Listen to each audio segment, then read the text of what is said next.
That day, I woke up at 5 a.m. as usual and made breakfast for everyone. Today, I made fried eggs, grilled bacon, sautéed spinach, pancakes, and fruits. I tasted them and they were pretty delicious. Then I served it to my mother-in-law and my husband, who woke up and joined me at the table. My husband whispered, "Oh," and seemed to think it was perfectly delicious. My mother-in-law grinned for a moment and then said the unthinkable. "What's this? It looks like dog food." "What? I can't believe you serve this kind of food." My mother-in-law never learns her lesson and said such a thing again. And my husband, after taking a bite, goes, "It tastes awful. I would rather eat dog food than this," agreeing with my mother-in-law. I lost my patience and stood up silently. Without saying a word, I threw all the food into the trash. My name is Mia, a 32-year-old housewife. Last year, I married a man named Sam, who worked at the same company. Newly-wedded life with my husband was going pretty well. My husband said he wanted me to be a stay-at-home wife, so I quit my job and devoted myself to housework. I had always lived alone for a long time, so I knew how to cook. Since I became housewife, I wanted to improve my cooking and tried many new recipes. Wow, this is really delicious. Really? I'm so glad. My husband would finish all the food I cooked, saying it was so delicious. And I was so happy that I wanted to devote myself to cooking more. But our happy newlywed life came to a sudden end. My father-in-law passed away, and my mother-in-law was left all alone. My husband said, "As the eldest son, I can't leave my mother alone." He asked me if we could move in with my mother-in-law. I didn't have a bad impression of my mother-in-law. Only I was worried that I would have to be attentive to her if I had to live with her. But my husband insisted, so I gave in and decided to move in with her. Thus began my life with my mother-in-law and husband at my parents-in-law's house. From a rather early stage, my mother-in-law started to treat me bad.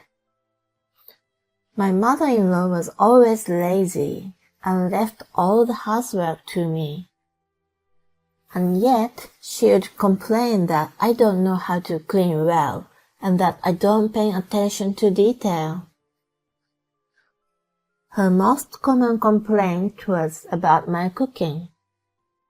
One day, she would complain that the food was too salty, so I used less salt, and then she wouldn't eat it because it was too bland. After I finished cooking, she would complain that she is not in the mood for this dish today. The most annoying of all was about breakfast.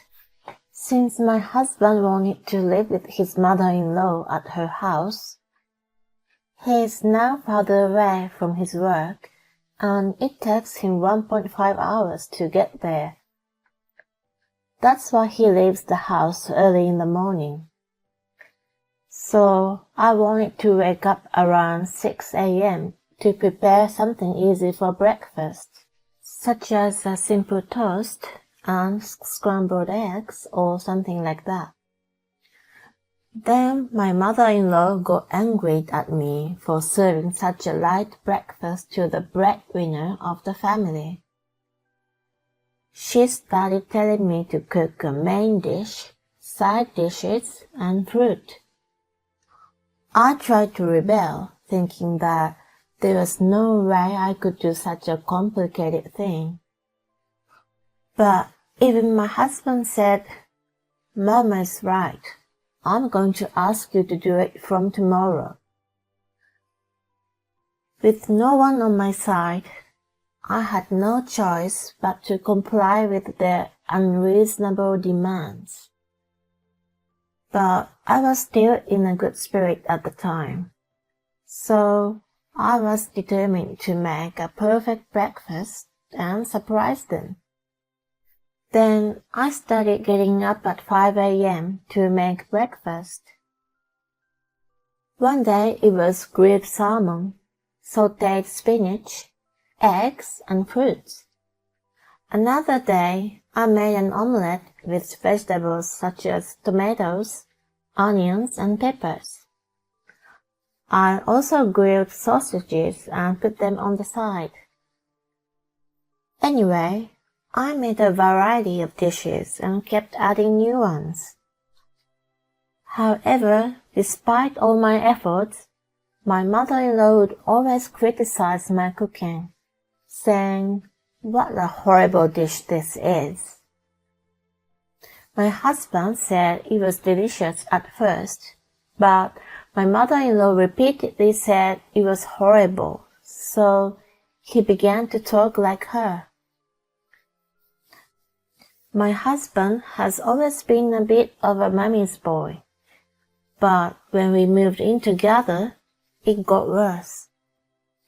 Now he blindly listens to his mother's opinion and agrees everything she says.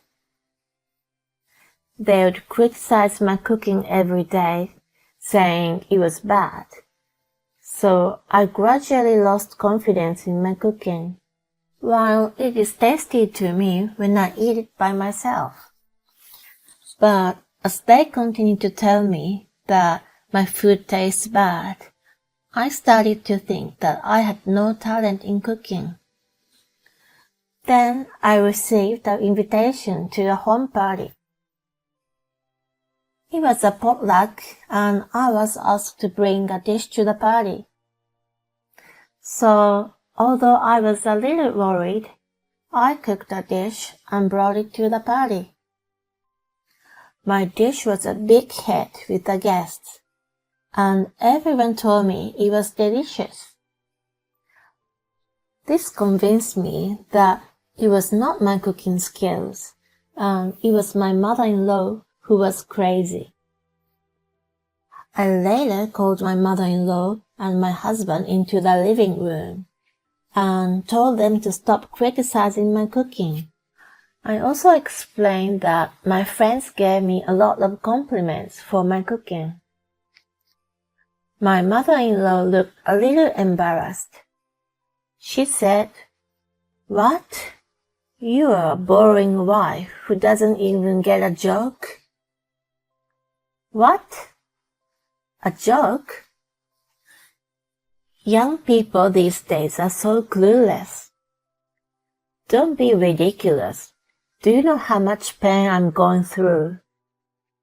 You're exaggerating. I don't know what kind of thought process you have. My husband also said, "Hey Mia, calm down. Don't embarrass my mother." What? Was it my fault? I wanted to have a proper discussion, but I felt like I was being played for a joke. All that remained was a gloomy feeling inside me.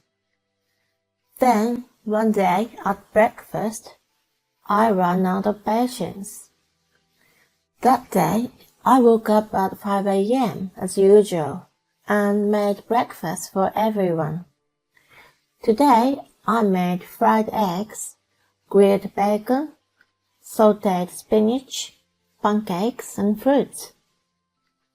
I tasted them and they were pretty delicious. Then I served it to my mother-in-law and my husband, who woke up and joined me at the table. My husband whispered, "Oh," and seemed to think it was perfectly delicious. My mother-in-law grinned for a moment and then said the unthinkable. "What's this? It looks like dog food." "What? I can't believe you served this kind of food." My mother-in-law never learns her lesson and said such a thing again. And my husband, after taking a bite, goes, "It sure tastes bad. I'd rather eat dog food than this." He felt sorry for mother-in-law. I lost my patience and stood up silently. Without saying a word, I threw all the food into the trash. "What the hell are you doing? You going to waste the food?" "I'd rather throw it away than let you eat it."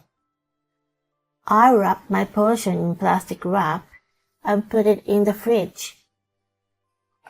"What am I supposed to eat for breakfast?" "You can cook whatever you want." "We don't have time for that." "I don't care. You won't die if you skip one meal." My husband still wanted to say something, but it was time to go to work. So he gave up and left. My mother-in-law was sarcastic and said, "Because of your selfishness, we have to go somewhere to eat breakfast." I ignored her and started cleaning the house. Then I wrapped up my breakfast and put it in the fridge for lunch, and it was delicious. Then, during my lunch break, I got a message from my husband. "I had to buy a sandwich at the supermarket because you threw away my breakfast." Everyone at work said they felt sorry for me when I told them you didn't make me breakfast. "I don't know what you're mad about, but tomorrow you're going to have to do better." "Why are you acting like you're the victim and making me out to be the bad one?" I was so angry that I immediately went to the city office to get the divorce papers. When my husband came home from work at night, I confronted him with the divorce papers. Both my husband and mother-in-law were surprised that I brought the divorce papers. "Oh, come on. A divorce over something trivial as that? You're so mentally unstable." "No matter how many times I've warned you about the wife beating, you just said it was a joke." "I was going through a tough time, but you didn't stop at all." That's enough to be considered moral harassment. Anyway, I don't want to stay in this house anymore, so I am going back to my parents' house. Let's talk about the rest through my lawyer. My mother-in-law and husband were stunned, but I ignored them and left. After that, my husband was reluctant to divorce me for a while, but thanks to the lawyer's help, the divorce was finalized. By the way, I secretly recorded their wife beating every morning. Therefore, I was able to get alimony for moral harassment. Later, my husband called me in tears and asked me to come back. He told me that his mother's cooking was very bad. My husband has gotten used to my elaborate dishes, and he said that all of his mother's cooking was too salty, which made him sick, that he couldn't even finish it. Furthermore, my mother-in-law has become so lazy because she left all the housework for me to do. Now she cleans the house with a great deal of fatigue. But it's too late for me to come back now. My love for my ex-husband has long since cooled off. I also had planned some revenge for my ex-husband. There are many of my ex-colleagues in his office. So I met with my former co-workers and told them the truth. I took pictures of the breakfast I cooked with different menus every morning. I created an account and posted them on Instagram. I showed my Instagram to my ex-colleague and explained to them that I had cooked such elaborate breakfast every day. My ex-coworkers told everyone at work about it, and word quickly spread throughout the company. Everyone gave my ex-husband a cold shoulder for harassing his wife, who was trying to be so good. He really deserves it. On the other hand, I was able to get a new job and I'm now living comfortably on my own. I don't have to get up at 5 a.m. anymore, and I sleep well every day. Cooking has become one of my hobbies, so I'm going to keep up with my skills and add new recipes. Thank you for watching. Please subscribe to the channel if you like. See you in the next video.